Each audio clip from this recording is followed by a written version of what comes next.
Okay, Boom. fantastic. How are we gonna start this? I don't know. Welcome to anybody who decides to watch this crazy thing that we have. Thanks for joining our chaos. Yeah, right? All right. Hey, welcome to Not a Stepping Stone. We're venturing out. This is I think attempt number three at starting this podcast. Or is it yeah, you're just pretty two? close. Yeah, I think this is the second official recording, but at least the third, if not more than that, of hey, we should really do this. Let's get the ball rolling. for sure. So hey, for our goal in this particular recording, we want to introduce to you, all of you who may or may not be listening, who we are, and then also just our heart and purpose behind this podcast slash video Hmm. thing. And I promise after probably a million episodes, we might get better. But I only say that because I listen and watch podcasts and they say they were rough and then they don't seem like they were ever, rough at doing what we're attempting to do. So anyways, welcome to Not a Stepping Stone. We are both in youth ministry and have been for ages. We both look like we're 12, and that's okay. But I'll pay you later um, for that statement. yeah, yeah, yeah. Uh, so yeah, Amy, I'm gonna have you go first. Just do a short intro for who you are, and a little bit of your youth ministry experience. Yeah, perfect. My name is Amy, as Corey mentioned. I have been in vocational ministry for over 16 years, not counting summers working at camp, on paid staff and volunteer staff. So, between camp and volunteering at a church and working at a church, I am probably a quarter of a century into serving youth, having my very first summer working at camp, back in 2000. So, have a heart for students, specifically your middle school to high school aged, but had the blessing of being able to serve as young as elementary and preschool aged at my current position. So just truly, truly, truly feel called and honored to be part of this ministry. Um, Personally, I have two uh, students in my programming right now that are my own. And we live very, very close to my mom and dad. So we have like a very cool multi-generational living opportunity. For sure, for sure, love that. Even as you were talking, it made me realize like how similar yet different our experiences are. So my name is Corey Vance. I have been, the way I say it, I've been leading youth ministry for 18 years. Vocationally, I've been in vocational ministry for 9 years. Yep. Not almost 10. Yeah, 9 years. That's wild. And I can mark that because that's when I moved to town. Like It that's helps that way. That really does help. And it helps that you had a kindergartner because then every year it's like, yeah, yeah. Yeah, I know September 23rd. I'm like, hey, this marks a this is a marking point. yeah, you're a stone's throw away from the official 9 year mark of Hutchinson. Right. Anyways, so I've been, like I said, leading youth ministry. I was some crazy senior pastor in a middle of nowhere country church in Wyoming. Said, hey, you're a Bible school student, you're in charge of youth group now.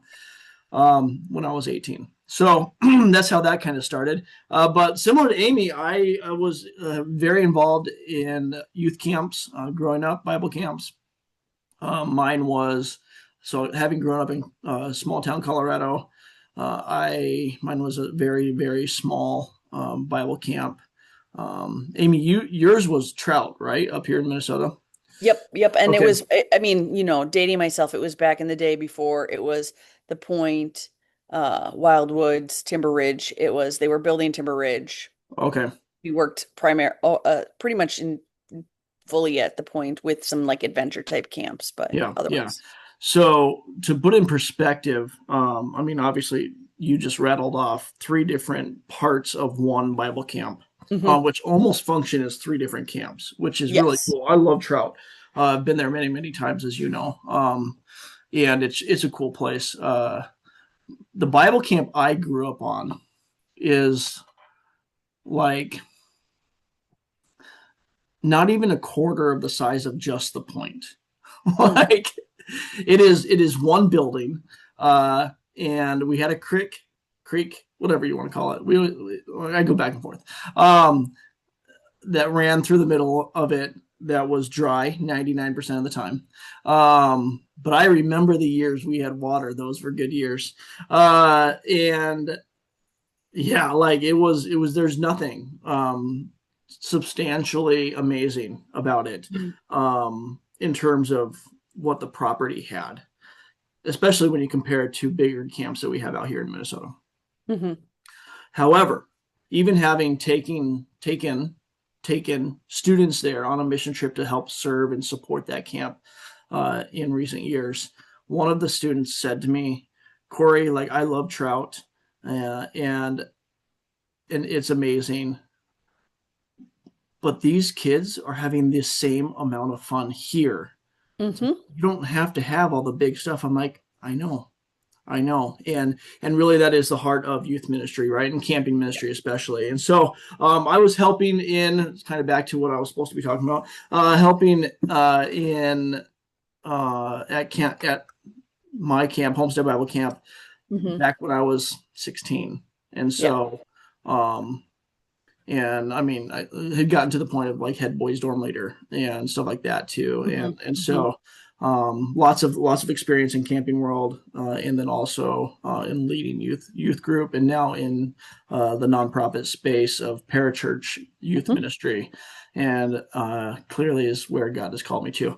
Um, I have three kids, all teenagers. Well, I my 12 And year she's old close. She's very close. my 12-year-old acts like she's probably 17.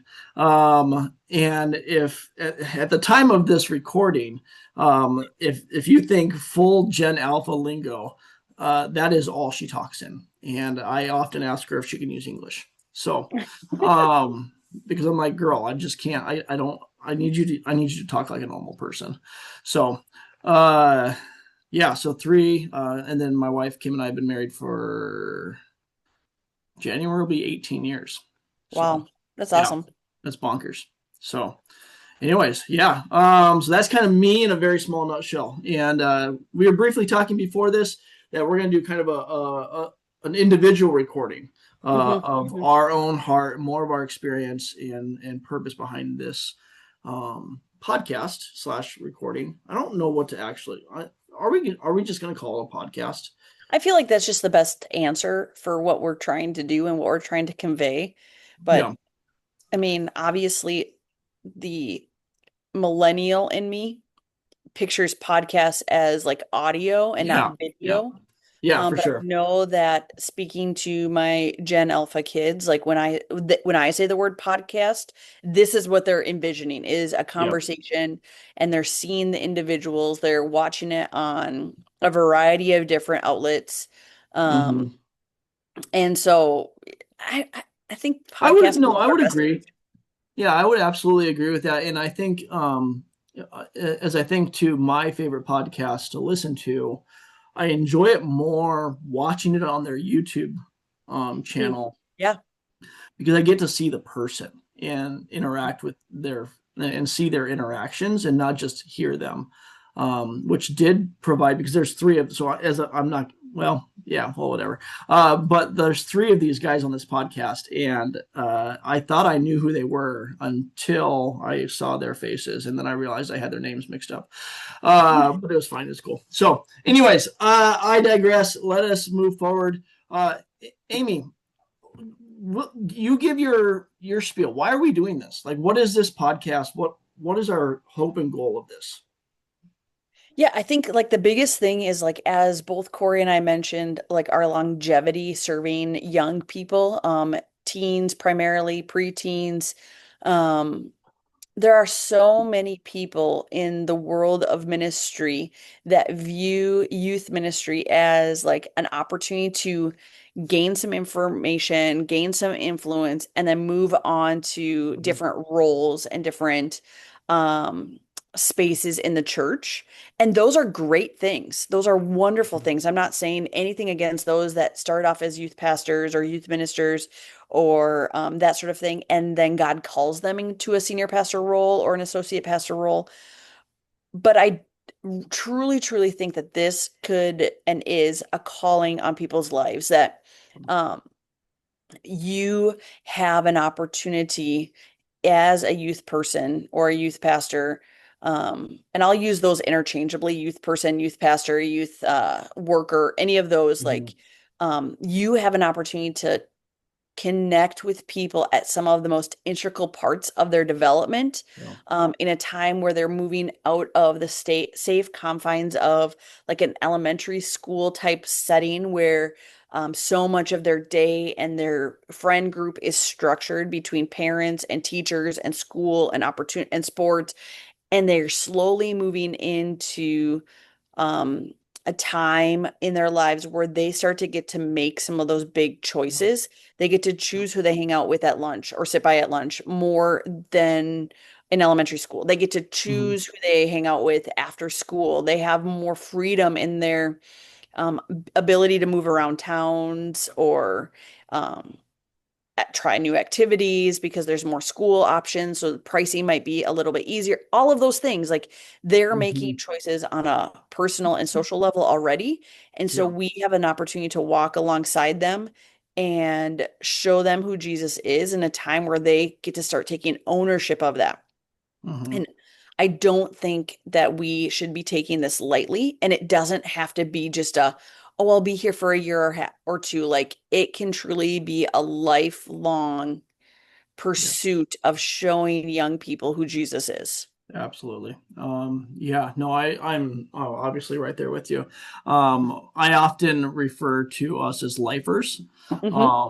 And that's not me wanting to put God in a box of no, God, I'll only do youth ministry, but it's a realization that God has called me to youth ministry. And I remember just after I moved to town here, I had previously been working for a church in town and um went out fishing with one of the members of that church. His daughter was in youth ministry at the time, also, and I remember us going out there and we were fishing, and he turned to me and just like creating conversation, which is okay because we weren't.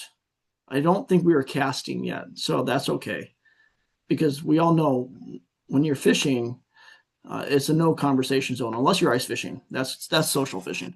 But he turned to me and he said, "Hey Corey, like, what's your plan? What's your next step? Like, what's your goal?" And I looked at him like I tried to not be angry because Hmm. that question fires me up sometimes. I'm like, this is my plan. Hmm. Like, this is my goal. Like, I am living the dream Yep. and the purpose and like it is for youth ministry. It's not, no, this is just a step in the path. Like, this is the path. Like, Hmm. Hmm. and I love what I do and I love walking with students. And but I do find myself sometimes having to be careful about how I describe what I do. Mm. um I mean, yeah. I just hang out and play with kids. Like, that sounds terrible. I don't know. I always just say I'm a professional Foursquare player. That's what I say. Or dodgeball. Like, it kind of, I Mhm. have to feel out the group, a little bit. Like, yeah, Yeah. I'm a professional athlete. Yeah. Um, D1 athlete right here. but like yours, so much of my heart is to steal youth for Christ lingo, Yep. to be present in the pivotal moments of these teens' lives. Yeah. And from our experience, I think I can speak for you also, is like you have to have that relationship before the moment, before that Yep. pivotal moment. Like, there needs to be a relationship there. Then they know they can come to you, Hmm. they can talk to you, they Absolutely. can be open. And I mean, I think of a conversation I had with a student 2 summers ago, and just the heartbreakingness of that conversation and how he had been spoken to and about from some religious leaders, um, about how he would never have the opportunity to have a space in heaven, because of his choices in lifestyle, Wow. and my heart just broke for him. I'm like, Hmm. bro, like Hmm. that is not what Jesus says, and just being able to walk that with him, and just sit in the suck of those emotions to be Yeah. present. But that conversation would have never happened had I not already known him from time at the schools or Yeah. time at activities and just being together. Um, so yeah, it's that stuff where it's like, no, we don't just play games. Like, yeah, that's a part of what we do. And one of my favorite quotes from one of our previous coworkers is, it's not about dodgeball, but it's about dodgeball. Like, and Hmm. because it's those seemingly low key events and Yeah. activities that break down the walls for us to have Christ Hmm. centered, Hmm. Christ sharing Hmm. activities or conversations. So, Absolutely. but anyway, that's kind of our goal. Like, we want to talk about long term youth ministry goal, purpose, Well, how to be where we are at, like in terms of being in youth ministry for long term, but then also give away some of like our experience and mhm. our wisdom that we have gained only because God has graced us with experiences and maybe even people that have walked before us that have influenced us Mhm. and helped us along the way. So I by no means consider myself an expert in anything. I try to sound like I'm smart, Mhm. and that's about all I can give. But I do like to be comedic relief with a little bit of know-how. Mhm. So, Yeah. any other thoughts on that, on our purpose and goal? I mean, the only thing that I would add is this, if you happen to stay with us this long and you are wanting to see how to stay in it for the long haul or you're new to youth ministry and you have a ton of questions, shoot us a question, shoot us a Mm-hmm. comment, shoot us a topic, and we want to talk about it. We want to utilize some of our Yeah. experiences, some of the mistakes that we have made so that you can be better prepared. Because the biggest Mhm. thing is the more people we have carrying for our next generation, the better. Like Yeah. there is Yeah. no limit of how many people, whether younger adults, older, Mhm. middle adults, or old adults, we adults need to care for the next Yep. generation. Yep. So if you're unsure of any of those things or any of that, questions, comments, concerns, things you want us to process Yeah. through, share our experiences, send us that info Yep. and For sure. we'll be happy to talk about it. Absolutely. Absolutely. So, Hmm. well, I think that's a wrap. Hmm. Episode one. Uh, More or I hope you less, stay with us. for And sure. that's the way the cookie crumbles. I have to throw it in there. All right. See you guys later. Peace.